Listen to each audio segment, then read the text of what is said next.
comemoração, que nós estamos fazendo uma coisa inédita no Brasil, ninguém nunca fez isso antes, ligar vários canais, criando uma rede. Isso é o que eu chamo de ganha-ganha. Para eu ganhar, você não precisa perder, a não ser que você insista, aí o problema é seu.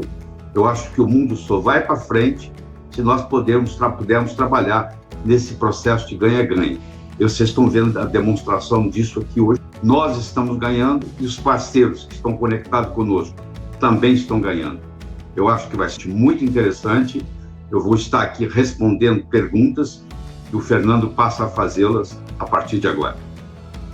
Ok, então para nós não perdermos tempo nenhum, a primeira pergunta, Dr. Léo Ribeiro: como aumentar os hormônios que dão saciedade e quais são os alimentos que ajudam na flora intestinal? Vamos para a primeira pergunta, a saciedade.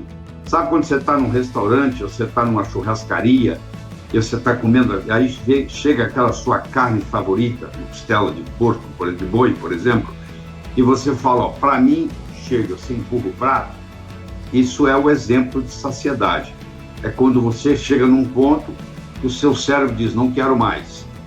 No hipotálamo, que é uma parte do nosso sistema nervoso central, o hipotálamo coordena tanto a fome quanto a saciedade. Tem que haver um equilíbrio entre os dois. Se eu não tiver fome nenhuma, eu entro em caquexia, eu emagreço, eu morro. Tá? As pessoas às vezes morrem de caquexia porque perdem a vontade de comer. Isso também não é certo. E tem pessoas que não se saciam. Elas comem, continuam com fome. Então existem os hormônios da fome. O principal deles é a grelina, que é produzida principalmente no estômago, e o cortisol, que é produzido principalmente nas adrenais. Então, o cortisol e a grelina aumentam a fome. Existem outros hormônios, mas esses são os principais.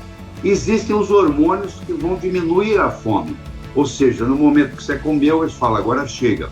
O principal deles é a leptina, tem a adiponectina, e tem um chamado CCK. Existem outros hormônios, mas esses são os principais. Então, a pergunta primeira é o que faz, quais são os alimentos que podem melhorar você ficar saciado? Você fala, chega, não quero comer mais. Os carboidratos não são bons alimentos para isso. Quando você come muito carboidrato, logo você está com fome de novo. Então, não é a solução. A solução é você ingerir proteínas e lipídios. Esses dois, tanto proteínas quanto lipídios, eles têm a capacidade de estimular hormônios, entre eles o glucagon, que é um outro hormônio, que vão levar a um processo de saciedade. Então, se você quer comer um carboidrato, eu recomendo que você come ele ou acompanhado com um lipídio ou acompanhado com a proteína. Vou dar um exemplo prático. Uma coisa é você comer um pão. Outra coisa é você comer um pão com mortadela. Se você comer um pão puro, daqui um pouquinho você está com fome de novo. Se você começar a comer um pão com mortadela, por incrível que pareça, você vai ficar saciado por muito mais tempo. Então, acho que essa informação é muito importante.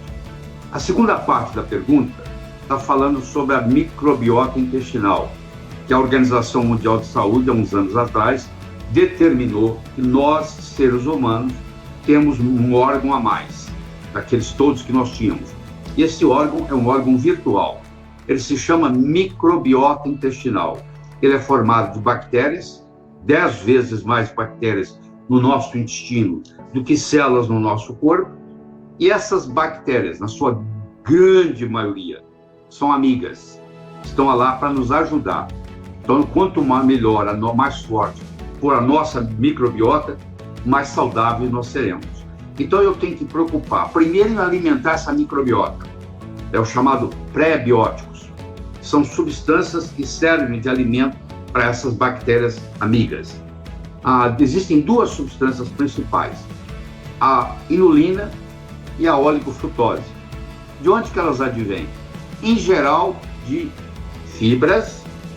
Quando nós ingerimos fibras que vão chegar ao intestino ainda sem estar digerida, nós ingerimos, mas não digerimos, elas vão chegar lá no intestino e as bactérias vão atuar nelas, formando ácidos graxos de cadeia curta. Isso é um jeito.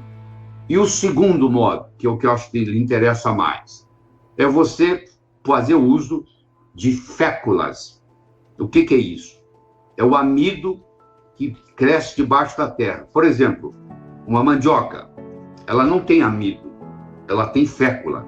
O leigo chama de amido, mas cientificamente falando, ela é fécula.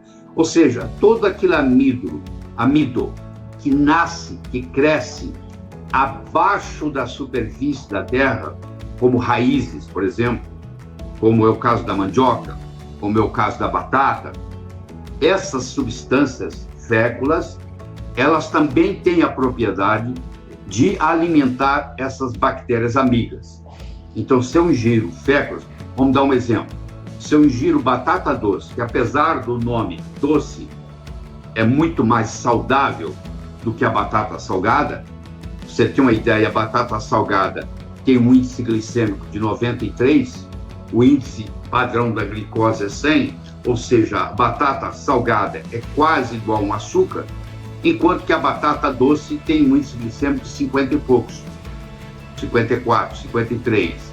Então, a batata doce é uma substância que pode servir para fornecer a inulina e a oligofrutose que vão alimentar essa microbiota intestinal, entendeu?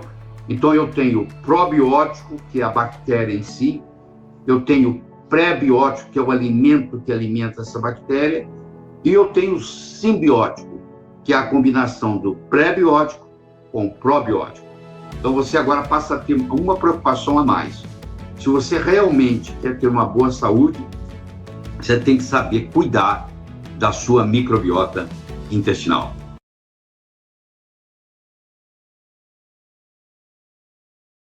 Para eu ganhar, você não precisa perder, a não ser que você insista, aí o problema é seu. Eu acho que o mundo só vai para frente se nós pudermos trabalhar nesse processo de ganha-ganha. Vocês estão vendo a demonstração disso aqui hoje. Nós estamos ganhando e os parceiros que estão conectados conosco também estão ganhando.